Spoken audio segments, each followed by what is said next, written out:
참 좋으신 하나님 감사합니다. 저희를 거룩한 주일을 보내게 하시고 말씀과 찬양과 기도 가운데 우리의 심령과 영혼을 만지시며 주님과 깊은 은혜의 교제를 나눌 수 있게 하시니 감사합니다. 사랑하는 청년들과 또 함께하는 우리 성도들을 기억하여 주셔서 우리가 기도한 것처럼 이 시간 우리 심령 가운데 자정하여 주시옵시고 우리 영혼 가운데 임재하여 주시옵소서. 우리의 찬양을 받으시고 우리 예배를 받으시는 주님을 찬양하며 예수님의 이름으로 기도합니다. 아멘. 하나님의 말씀 같이 보도록 하겠습니다. 사무엘하 7장 8절부터 13절까지입니다.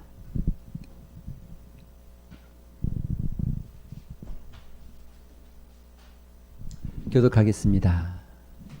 그러므로 이제 내 종 다윗에게 이와 같이 말하라. 만군의 여호와께서 이와 같이 말씀하시기를 내가 너를 목장 곧 양을 따르는 데에서 데려다가 내 백성 이스라엘의 주권자로 삼고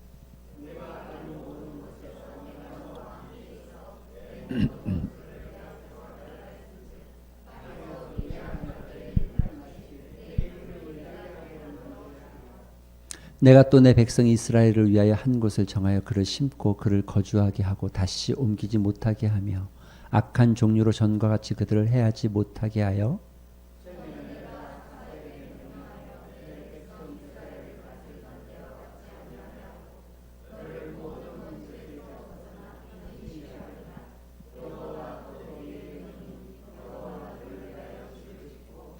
내 수완이 차서 내 조상들과 함께 누울 때에 내가 내 몸에서 내 씨를 내 뒤에 세워 그의 나라를 견고하게 하리라. 나는 그의 나라 왕위를 영원히 견고하게 하리라. 아멘. 할렐루야. 다윗의 일대기를 좀 살펴보고 있습니다. 오늘은 다윗에 대한 이야기를 마무리 지어 가고 있습니다.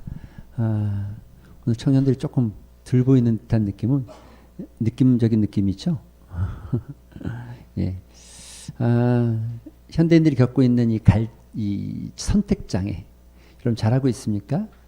요즘 이게 현대인들이 나타나는 증후군 중에 하나가 햄릿 증후군이라고 여러분 들어보셨습니까? 안 들어보셨죠?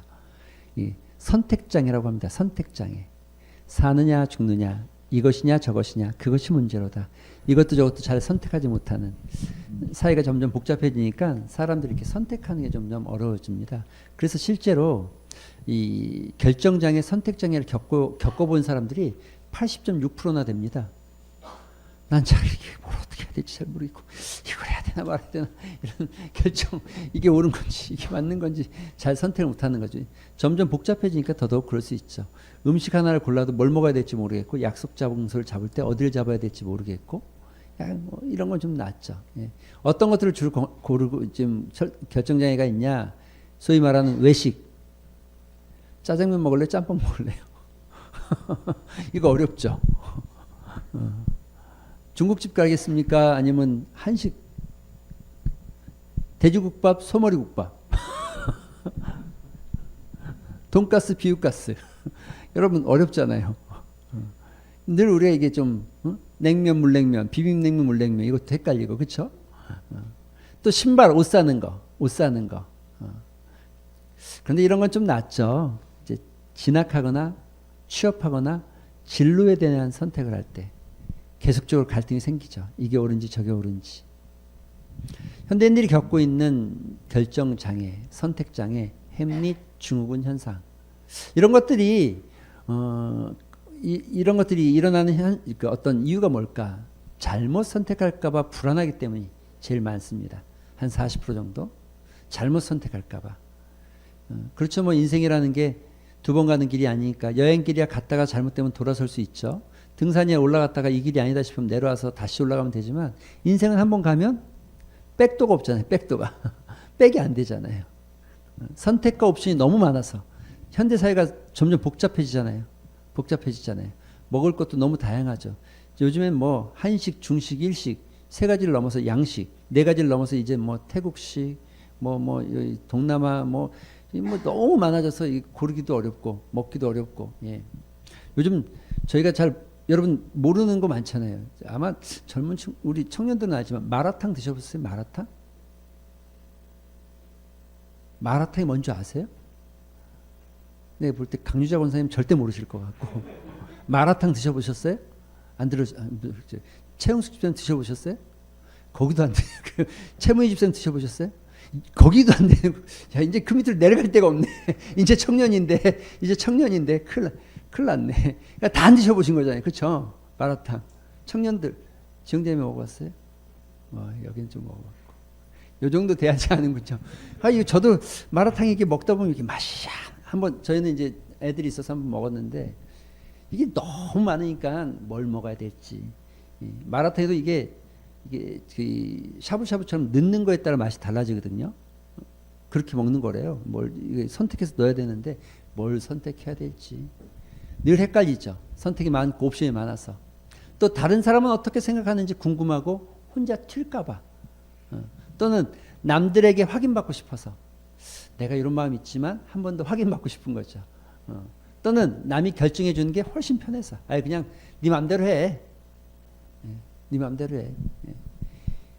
이런 선택장애들 겪는데 여러분 이런 것들은 사실 괜찮아요. 그냥 그래도 살 수 있고 넘어갈 수 있죠. 문제는 뭐냐면 하나님의 뜻과 내 뜻이 부딪힐 때 하나님의 뜻과 내 뜻이 갈등이 생길 때 이게 이제 어려운 거죠. 이게 갈등이라고 쓰고 사실은 그 실망 하나님이 뜻과 내 뜻이 갈라졌을 때 보통의 인간들이 갖는 마음은 갈등이라고 쓰고 실망이라고 있는 거예요. 왜 하나님 내가 이게 왜 안 되는 건데요? 나는 왜 이게 안 됩니까? 우리는 왜 이렇게 안 되겠습니까? 하나님 내가 이렇게 하려고 하나님을 위해서 주를 위해서 이렇게까지 헌신했는데 왜 그게 안 되는 일입니까? 라는 의문을 갖게 되죠. 그런 생각을 우리가 품게 되죠. 우리 신앙 안에서. 그런 부딪힘 속에서 갈등이 생겨나고 하나님을 향한 때 아닌 원망과 불평도 나타날 수 있죠. 그런데 여러분 우리가 기억해야 될 게 있죠. 인간의 한계가 있습니다. 인간의 한계. 우리 시야의 한계, 보는 것의 한계. 여러분 맹점 아십니까? 맹점? 이 시야 속에 이게 눌러도 잘 안 보이니까 이제 여기 있는 거, 여기가 요 뒤에 상이 생기면 여기를 맹점이라고 그럽니다. 거기 있는 상은 안 보여요. 왜 안 보이냐면 너무 가까워서 안 보이는 거예요. 너무 가까워서 안 보이는 거예요, 눈에. 인간이 다 보는 것 같지만 시야가 굉장히 좋은 것 같지만 이 맹점 부분은 너무 가까워서 못 보는 거예요. 이게 인간의 자기를 대비해 보면 자기를 잘못 보는 거예요, 사람이. 이 시야가 늘 타인을 향해 있기 때문에 자기 자신을 잘 못 보는 거예요. 맹점. 그래서 여러분 성경 봐야 되는 거예요. 성경은 우리를 보게끔 하니까. 성경은 거울이잖아요, 거울. 우리를 보게 하는 거울. 말씀을 들어야 우리가 깨닫게 되어지고 말씀을 들어야 삶이 이래야 되는 거야 알게 되는 거잖아요. 거울이죠. 매우 중요한 거죠. 또 하나는 근시안적인 거라네. 근시. 정상시야는 여러분 요 뒤에서 상이 이 뒤에 맺히게 돼 있습니다. 이렇게. 그런데 근시는 상이 여기서 맺히는 거예요. 여기서. 그냥 짧게 보는 거죠. 짧게. 그런데 여러분 우리가 아무리 눈이 좋다고 해도 옛날에 또또또또 하는 소모주 알아요? 몰라요?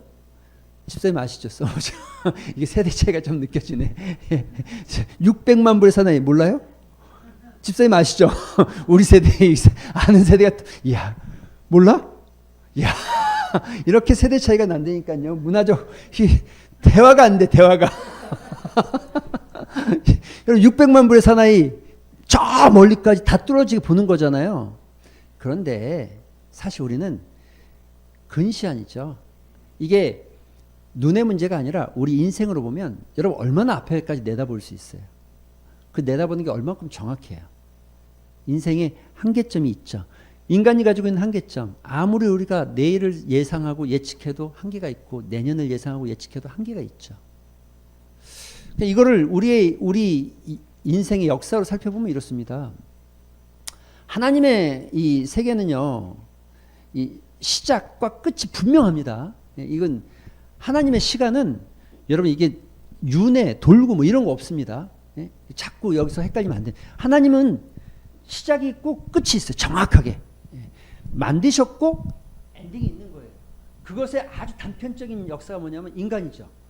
인간은 태어나고 죽는 겁니다. 죽었다 다시 또 태어나고 이런 게 아니에요.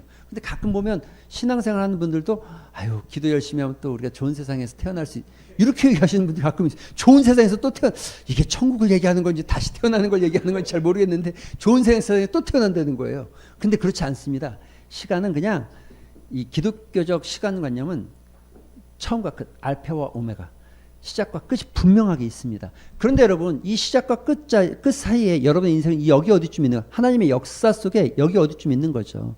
아주 보이지 않는 점 같은 존재인데 아주 보이지 않는 아무것도 아닌 진짜 보이지 않지만 이걸 좀 확대해서 우리가 그린다면 요만큼 여러분의 인생이 있었다고 칩시다. 이게 여러분의 인생도 분명하게 직진이고 시작이 있고 끝이 있죠. 그런데 우리의 한계가 여기에 있는 거죠. 이 앞과 이 뒤를 알 수가 없는 거예요. 그러니까 여러분, 내 계획은 완전하지가 않은 거예요. 우리 생각은 완전할 수가 없는 거죠. 하나님의 계획은 완전하시지만 우리는 완전할 수가 없다는 것을, 우리의 계획은 완벽할 수가 없다는 것을. 그래서 잠언에서 얘기하는 16장 9절. 우리가 우리의 계획을 계획할지라도 걸음을 인도하시는 이는 하나님이 안 하시면 안 되는 거예요. 의미가 없는 거예요. 16장 3절도 너의 경영하는 것을 여호와께 맡겨야죠. 맡기면 그가 이루어 주신다는 거죠. 왜냐하면 우리가 아무리 넓게 잡아도 여기를 어떻게 헤아릴 수가 있어요. 그러니까 10년 후, 20년 후, 30년 후. 여러분 우리가 이런 예가 너무 많잖아요. 예를 들면 토마스 선교사 여러분 많이 들었잖아요. 대동강변에서. 사실 토마스 선교사의 계획은 뭐였냐면 토마스 선교사는 우리나라를 보고 온 선교사가 아닙니다. 조선이라는 땅을 본 게 아니라 중국이란 거대한 땅을 보고 왔습니다. 그리고 중국 선교를 시작하기 시작했는데 중국 풍토병에 의해서 자기가 태어난 아이와 아내를 잃게 되죠. 시리에 빠져있던 찰나에 뜻하지 않은 조선 땅, 아주 작은 조선 땅을 보여주신 거예요, 하나님이. 그래서 조선 땅에 마음을 품고 1차 조선에 들어갔죠. 들어갔는데 조선에 한글로 된 성경이 거의 없다는 것을 알게 된 거예요. 다시 중국으로 넘어옵니다. 그래서 한글 성경을 만들어가지고 한글 성경을 가지고 다시 조선에 들어가는 그 발자국. 그런데 토마스가 어떤 계획을 세웠을까요? 이 성경책을 사람들에게 나눠주고 그들로 인해서 교회가 세워지고 그들로 인해서 복음이 증거되어지고 또 하나님의 영광 받을 이런 찬양의 소리가 생겨나고 이것을 꿈꾸고 계획했겠지만 토마스 선교사는 성경책을 우리나라가 그 당시 세국 정책이었기 때문에 외국 상선이 들어오는 것을 막았죠. 상선을 타고 들어오는데 막았죠. 그래서 우리나라 병사들이 활을 쏴서 그 상선을 불태워버립니다. 대동강에서. 그 불타버린 거예요. 불타니까 성경책을 다 바다에 막 던졌어요. 던졌는데 배가 불타니까 토마스 선교사가 성경책 한 권 안고 물에 뛰어든 거예요. 뛰어드는데 조선 병사들에게 붙잡혔어요. 붙잡혀서 대동강 모래사장 위로 끌려 나오죠. 그리고 자기가 계획했던 것은 이 복음이 이 성경을 물속에 버리는 게 아니라 사람들에게 다 나눠주고 그들로 하여금 교회를 세워가는 거였지만 그 자리에서 그냥 목이 잘리죠. 죽습니다.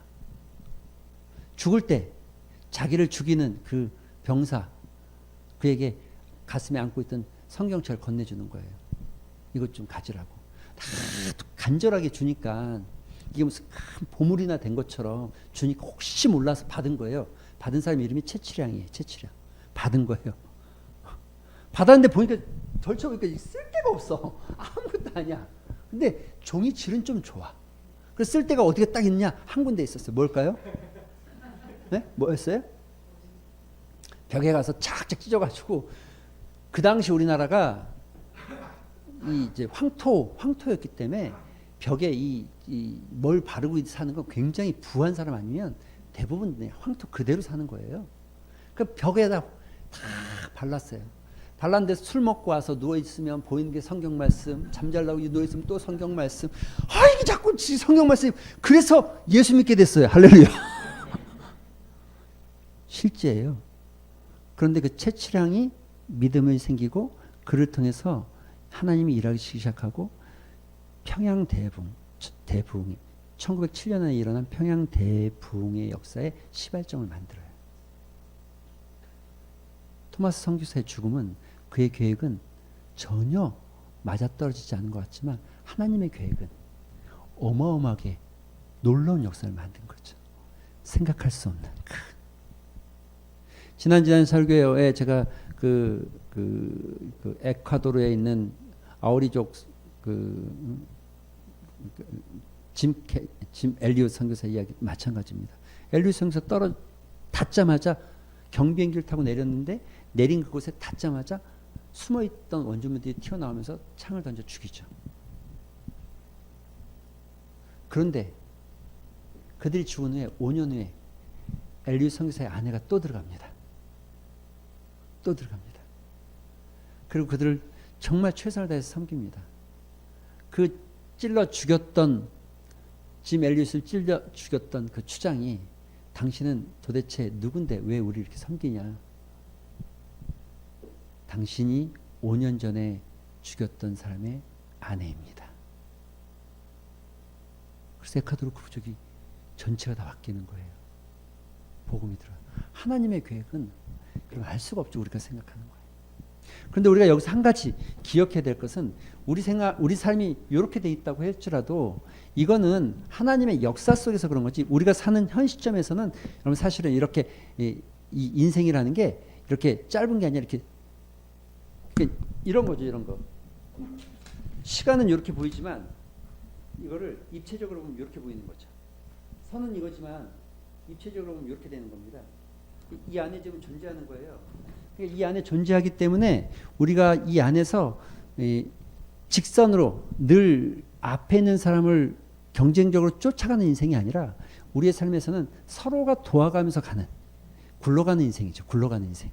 서로가 돕고 이걸 아침 설교를 비교하면 이타적인 삶을 살아가게끔 하나님이 서로가 같이 엮여서 가게끔 경쟁하고 앞질러 가야 되고 또 뛰어가야 되고 내가 따라잡아야 될 대상 직진으로만 봐서는 안 된다는 거죠. 우리 삶의 안에는 표면은 이런 이야기들을 통해서 우리가 알 수 있는 거 한 가지 중요한 설교 시간에 한두 번 얘기한 것 같은데 헨리 블랙가비 목사님이 이런 갈등이 어떻게 우리에게 일어나는지 아주 단편적으로 잘 설명하고 있죠. 하나님을 경험하는 삶이라는 책에서 블랙가비 목사님은 늘 이렇게 얘기합니다. 오래도록 지켜보니까 믿음의 사람들 사이에서 하나님이 일하실 때 그리고 그 안에서 갈등을 겪을 때 겪는 단계와 과정들을 설명했는데 그가 처음에 하나님은 늘 우리 주변에서 일하고 계신다는 걸 여러분 아셔야 된다는 거죠. 여러분의 인생 가운데 여러분의 주변에 하나님은 우리와 상관없이 우리의 계획과 상관없이 계시는 분이 아니라 하나님은 늘 우리 주변에서 우리 가운데 일하고 계신 현재도 일하고 계시고 지금도 일하고 계시고 여러분의 삶에서 일하고 계시고 여러분의 가정 가운데 일하고 계시고 우리의 교회 가운데서 일하고 계신다는 거죠. 어느 날 갑자기 오시는 게 아니라 늘 하나님은 일하고 계셔요. 하나님의 나라를 위하여서 또 하나님의 백성들을 구원하는 일을 늘 하고 계시죠. 하나님이 일하실 때 하나님은 그 일하심을 통해서 우리와 관계 맺기를 원하세요. 성령의 역사를 더해 주시고 성령의 임재를 더해 주시고 하나님께서 우리를 만지시고 하나님께서 우리를 초청하시고 부르시면서 우리와 관계 맺기를 원하시죠. 하나님께서 이렇게 우리와 관계 맺으면 그러면 하나님의 사역으로 우리를 초청합니다. 하나님의 사역으로. 여러분 굉장히 중요한 겁니다. 하나님의 일하심이 그렇다는 거예요. 그냥 관계 맺고 너나 좋아 나 너 좋아해서 끝나는 게 아니라 하나님은 거룩한 하나님의 사역으로 당신의 사역으로 우리를 부르신다는 거예요. 나의 거룩한 일, 하나님의 나라가 세워지고 생명을 살리고 빛과 소금의 역할을 감당할 수 있는 거룩한 일로 거룩한 사역. 그 모양이 어떨지는 모르겠어요. 그러나 그 거룩한 일로 그것을 세우는 일로 우리를 부르신다는 거죠. 하나님 초청하시는 거예요. 자기의 일로 여러분을 초청하는 거예요. 거룩한 일로 여러분을 초청하는 거예요. 그런데 우리가 이런 초청이 있을 때 초청은 그냥 이루어지지 않고 반드시 하나님께서 말씀하시는 거예요. 그냥 어설프게 말하는 게 아니라 분명하고 정확하게. 하나님은 하나님의 사람들을 통해서, 하나님의 성경을 통해서, 하나님의 말씀을 통해서, 하나님 기도 가운데. 그런데 어떤 신비한, 그래서 성경, 하나님 말씀하실 때 분명한 조건이 첫째는 성경을 통해서 한다. 성경을 통해서. 그리고 기도를 통해서 한다. 그런데 가로 열고 성경과 부합되는 기도의 내용. 가로 닫고. 그리고 하나님의 사람들을 통해서. 그러니까 예를 들어서 목회자나 또는 믿음의 어떤 선배들이나 믿음의 동료들을 통해서 하나님께서 당신에게 말한다. 여러분에게 이것을 요청하고 이렇게 하길 요청하고, 그냥 하나의 일을 요청하는 게 아니라 하나님의 나라의 일을 요청한다는 거예요. 근데 이 요청이 들어오면 반드시 겪게 되는 게 뭐냐면 갈등이라는 거죠. 갈등이 생겨요. 내 계획과 안 맞아서 갈등, 내 이익과 안 맞아서 갈등, 내 삶의 불편함과 안 맞아서 갈등. 반드시 하나님의 초청은 우리가 갈등이 생겨나기 시작합니다. 요나를 부르실 때 요나는 가고 싶지 않았어요. 아나니아를 부르실 때 아나니아도 사울에게 가고 싶지 않았어요. 늘 하나님의 초청 안에는 여러분의 갈등이 있습니다. 왜냐하면 우리의 삶이 하나님의 거대한 계획을 다 볼 수 없기 때문에 우리가 부르는 그 자리가 때로는 굉장히 비천해 보이고, 때로는 굉장히 초라해 보이고, 때로는 굉장히 아무것도 아닐 수 있거든요. 그 부르심 앞에서 우리는 갈등할 수 있어요. 때로는 내가 생각하는 것보다 너무 거대해서, 때로는 내가 생각하는 것을 내가 감당하기엔 너무 부족해서 갈등이 생길 수 있어요. 때로는 내 상황하고는 너무 맞지 않아서, 내 환경하고 너무 맞지 않아서 갈등이 생길 수 있어요. 블랙가비 목사님은 갈등이 생겼을 때 조정해야 된다는 거죠. 믿음으로 조정하는 거. 내 삶을 조정해내는 거. 말씀을 따를 것인지 아니면 고집 부릴 것인지, 니느웨로 갈 것인지 보이는 길을 따라서 다시스로 갈 것인지. 사울이 눈 뜨는 거는, 사울은 이스라엘 백성들을, 기독교인들을 박해했던 소위 죽일 놈이니까 나는 가고 싶지 않으니까 안 갈 건지, 그래도 하나님의 말씀이니까 갈 건지 조정해야 되는 거죠. 조정해야 되는 거죠. 상황도 조정해야 되고, 우리 감정도 조정해야 되고, 우리 시간도 조정해야 되고, 이 조정을 믿음으로 할 때 이걸 우리는 순종이라고 말합니다. 순종. 그런데 이 순종을 하게 되면 하나님을 경험하게 되는 거예요. 하나님의 일하심을 경험하게 되어지고, 하나님께서 여러분의 삶에서 어떻게 나타나시는지를 경험하게 되어지고, 내 삶의 믿음으로 내가 역사를 만들어가는 것을 경험하게 되어진다는 거예요. 그게 블랙가비 목사님이 이 하나님을 경험하는 7단계라는 도형을 통해서 우리에게 어떤 주는 인사이트입니다. 통찰력이죠. 물론 모든 상황이 다 저 7단계를 거치지 않을 수도 있어요. 그러나 대다수의 단계는 저 안에 들어간다는 거죠. 오늘 여러분이 봐야 될 다윗의 이야기도 비슷합니다. 조금 다르긴 하지만 비슷합니다. 예. 1절에 보면 이렇게 기록되어 있습니다. 여러분 읽지 않았지만 같이 한번 읽어볼까요? 시작.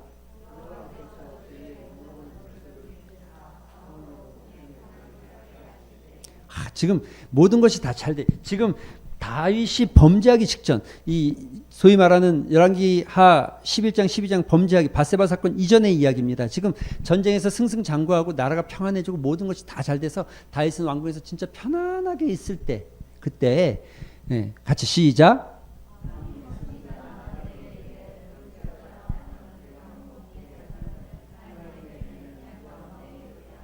다윗의 마음이 얼마나 예쁜지 모르겠어요. 야, 내가 편안하게 야 좋다 딱 누웠는데 다윗의 마음이 너무 부담스러워. 뭐가요? 나는 이렇게 좋은 궁에서 살고, 나는 이렇게 좋은 데서 잠자고, 나는 이렇게 날마다 좋은 곳에 있는데, 이 당시에는 하나님의 성전이 건축되어 있지 않았습니다.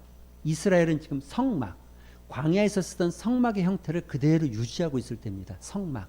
예. 성막은 뭡니까? 가건물이에요. 가건물. 임시. 그래서 지었다가 빨리 뜯어서 다른 데로 옮겨야 되고 또 옮기면 또 빨리 뜯어서 옮겨야 되고 이럴 정도의 그냥 가건물 같은 거예요. 가건물.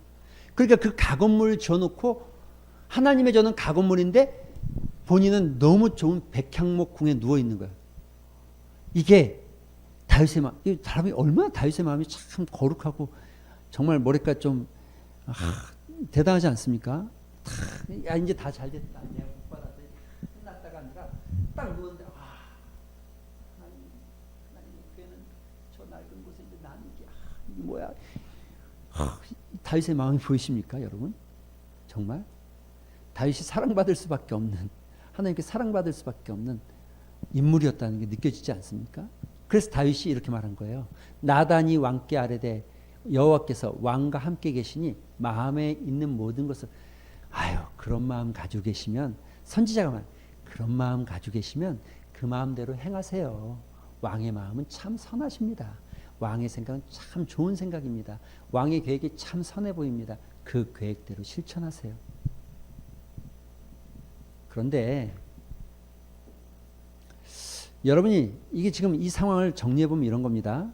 다윗은 하나님께서 자기에게 베푸신 은혜에 대한 감사가 있었습니다. 그리고 다윗은 그렇기 때문에 내가 나에게 베푸신 그 하나님의 은혜, 그 하나님의 감사를 위해서 내가 하나님을 위해서 위대한 일을 하고 싶었습니다. 거룩하고 멋진 일을 해보고 싶었습니다. 그리고 심지어 나단이라는 선지자, 믿음의 사람들이 자기를 지지해주고 있는 거예요. 지지해주고. 그런데 오늘 여러분 읽은 8절엔 이렇게 돼 있죠. 다시 읽어볼까요? 시작.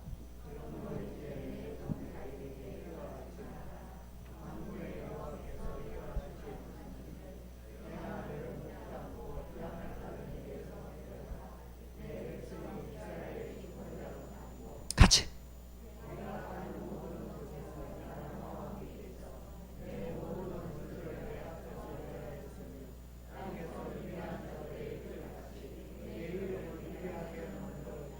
하나님이 다윗에게 말하는 거야. 야, 내가 너를 목동이었던 너를 데려다가 이 양치던 너를 이제 이스라엘 백성을 다스리는 왕으로 삼아줬다. 하나님께서 너에게 베풀어준 은혜를 쫙 설명해. 내가 너에게 이렇게 했다. 너의 이름을 위대하게 했다. 너를 참 내가 귀하게 썼다. 그리고 내가 또 내 백성 이스라엘을 위하여 한 곳을 정하여 그를 심고 그를 거주하게 하고 다시 옮기지 못하게 하며 악한 종류로 전과 같이 그들을 해치지 못하게 하여 전에 내가 사사에게 명령하여 내 백성 이스라엘을 다스리던 때와 같이 아니하게 하고 그때 뭐 침범하고 이런 얘기 있죠. 모든 원수에게서 벗어나 편히 쉬게 하리라. 여호와가 또 내게 이르노니 여호와가 너를 위하여 집을 짓고 하나님 좀 다윗에게 엄청난 축복을 해주고 계세요. 그런데 이렇게 축복했는데 그런데 너의 씨에서 경고하게 되어지고 너의 씨가 대대로 이어질 것에 대한 축복까지 했는데 그런데 다윗이 계획한 다윗의 마음, 다윗이 계획한 하나님을 향한 원대한 꿈, 자기를 향한 꿈이 아니라 하나님을 향한 꿈.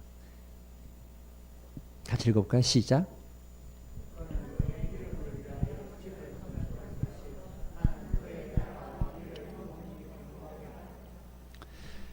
내가 이렇게 복 줬다. 너의 자녀가 태어날 것이고 너의 자녀가 이어갈 것이다. 여기까지는 좋았는데 하나님이 느닷없이 이렇게 얘기하는 거예요. 그런데 너는 나를 위해서 성전은 못 짓는다. 하나님 왜요? 나한테 이렇게 잘해주시 다 된다고 같이 얘기한 것 같은데 왜요 갑자기? 너는 짓지 못해. 너의 자녀가 지을 거야. 하나님 저도 지을 수 있습니다. 재력도 있고 권력도 있고 또 모든 것이 갖춰져 있습니다. 하고 싶습니다. 하나님이 노 하신 거예요. 노. 여러분 이 상황은 어떤 상황일까요? 여러분 이런 경우에는 어떤 마음이 드시겠습니까? 여러분의 마음은 어떤 마음이 드시겠어요?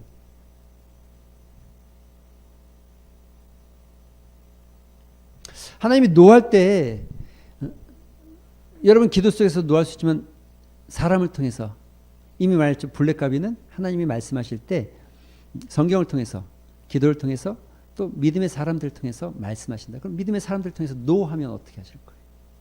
그때 마음은 어떠실 것 같으세요? 정리해보면 이렇습니다. 하나님은 다윗의 선한 열망을 확인했습니다. 정말 선한 비전과 열망을 가지고 있고 꿈을 가지고 있다는 걸 알고 있었습니다. 하지만 그가 성전을 건축할 바로 그 사람은 아니라고, 너는 아니라고, 너는 너야, 너는 아니야.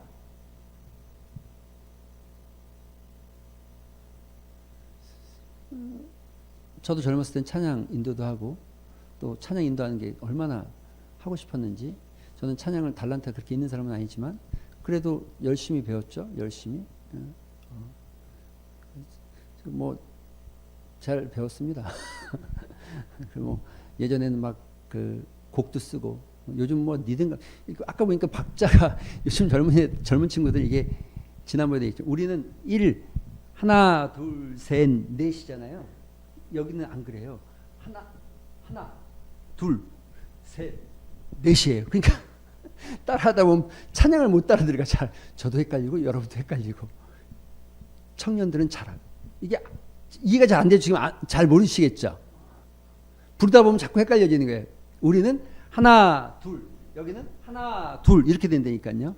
박수 칠 때가 둘인데 우리는 박수 칠 때가 꼭 하나라고 생각해서 박수 치면 천박에 딱 들어가야 되는데 안 들어가거든요, 청년들이. 그러니까 부르는데 자꾸 쭈삣쭈삣 되는 거죠, 여러분. 이게 어쩔 수가 없어요. 우리가 다르기 때문에. 옛날에는 노래도 찬양도 만들고 찬양도 만들고 기회가 되면 그때 만들었던 찬양을 한번 불러볼 기회도 있겠지만 찬양도 만들고 그랬죠. 그런데 희한하게 찬양 리더 쓰는 일을 하나님 그렇게 허락하지 않아요. 하고 싶은데, 나도 해보고 싶은데 마음이 참 애매하죠. 교회를 선택할 때도 하나님, 내가 꿈꾸던 교회가 있고 내가 가지고 있는 비전이 있는데 희한하게 내가 꿈꾸지 않은 곳에 자꾸 말씀하시고, 서울에 있을 때 제가 가려고 했던 곳은 다른 사람이 가고 자꾸 이렇게 약간 어긋나는 거예요.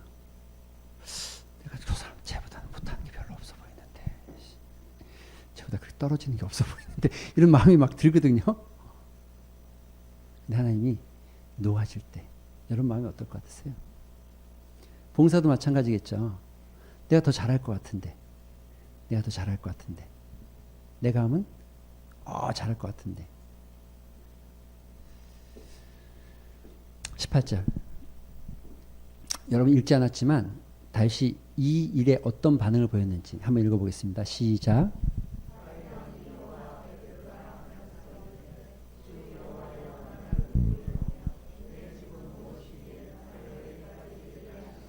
다윗의 고백입니다. 왜 이러셨습니까가 아니라 고백. 주께서 날 여기까지 이끄셨군요. 내가 무엇이 간데 주님이 여기까지 나를 이끄셨습니까? 27절 시작.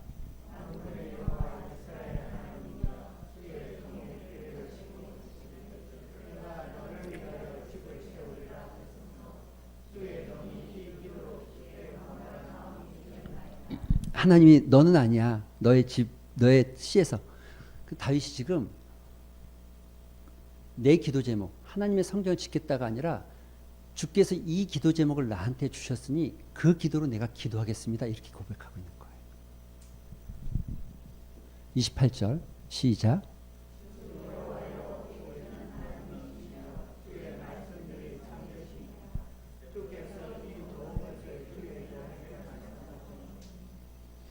여러분 지금 노 했는데 다윗의 고백이 뭐라고요? 좋은 것을 말씀하셨다는 거죠. 할렐루야. 다윗과 솔로몬의 차이, 다윗과 사울의 차이, 여기에 드러나는 거죠. 다윗을 보고 하나님이 뭐라고 그러니까 내 마음에 합한 자라고 그랬어요. 내가 이렇게 원대한 꿈을 하나님을 위해서 계획했는데 하나님이 노했어요. 노하니까 다윗이 뭐라고? 하나님의 말씀이 참되십니다. 지금까지도 하나님께서 날 여기까지 이끄시고 베푸셨는데 하나님께서 나에게 기도 제목을 주니 내가 그것으로 기도하겠습니다. 좋은 것을 주의 종에게 주셨. 노했는데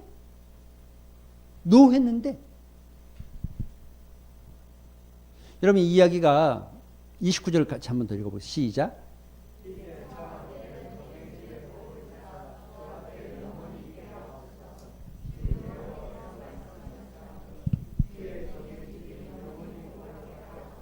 네. 이 이야기가 그래서 똑같은 평행구절 같은 데가 사무엘하고 역대상이죠. 역대상에 보면 이렇게 돼 있습니다. 28장에 이에 다윗이 일어나서 이르되 나의 형제들 나의 백성들아 내 말을 들으라.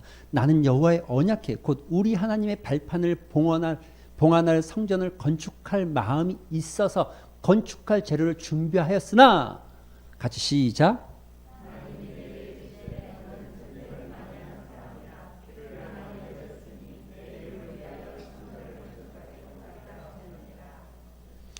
여기 받아들여집니까? 하지만 다윗은 받아들이는 거죠. 그리고요. 시작.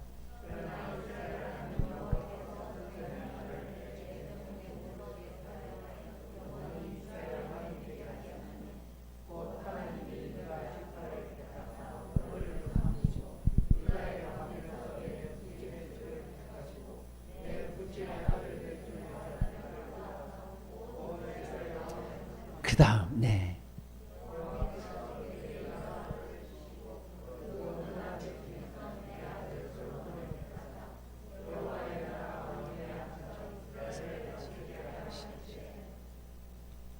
시작.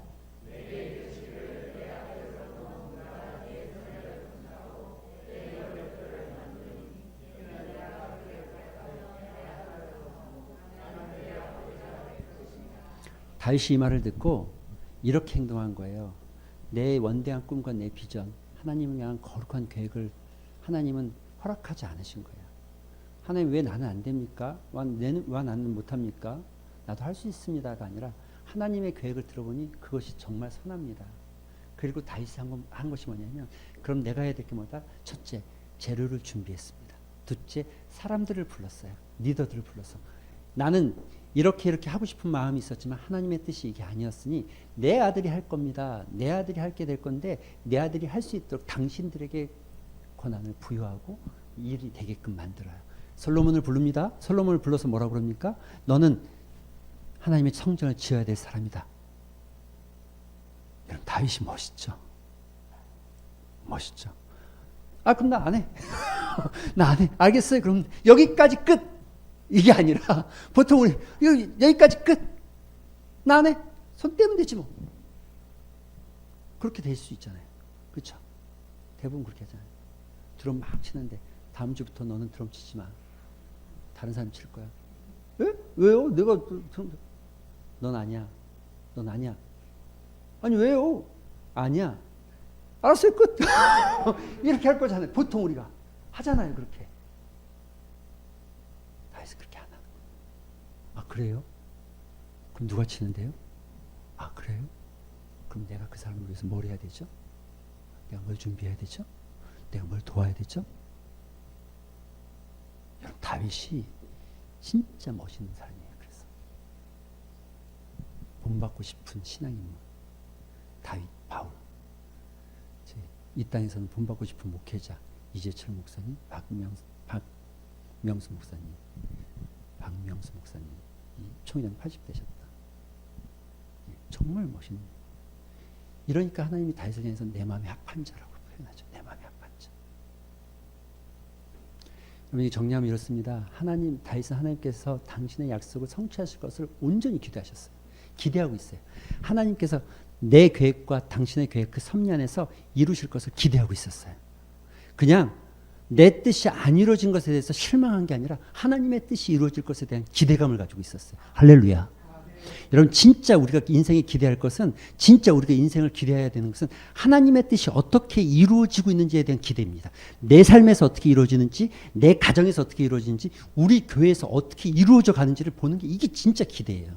다른 게 아니에요. 내 삶에 무슨 축복이 기대되고 내 삶에 뭐가 아니라 하나님의 뜻이 나한테 어떻게 이루어져 가는지 여러분 이게 진짜 기대해야 되는 거죠.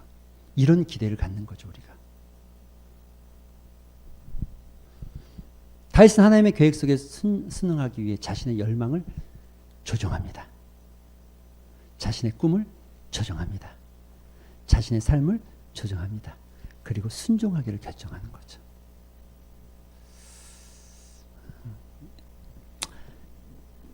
여러분 우리가 이런 일들을 만날 수 있습니다. 신앙생활 크고 작은 일들 속에서. 그때 우리가 어떻게 하나님 앞에 나아가야 되고 하나님 앞에 서야 될지 다윗의 모델을 보면서 우리가 기억해야 되는 거죠. 시편 37편 4절에 보면 이런 말씀이 있습니다. 이 말씀을 읽고 우리 찬양 하나 했으면 좋겠습니다. 같이 읽어볼까요? 시작.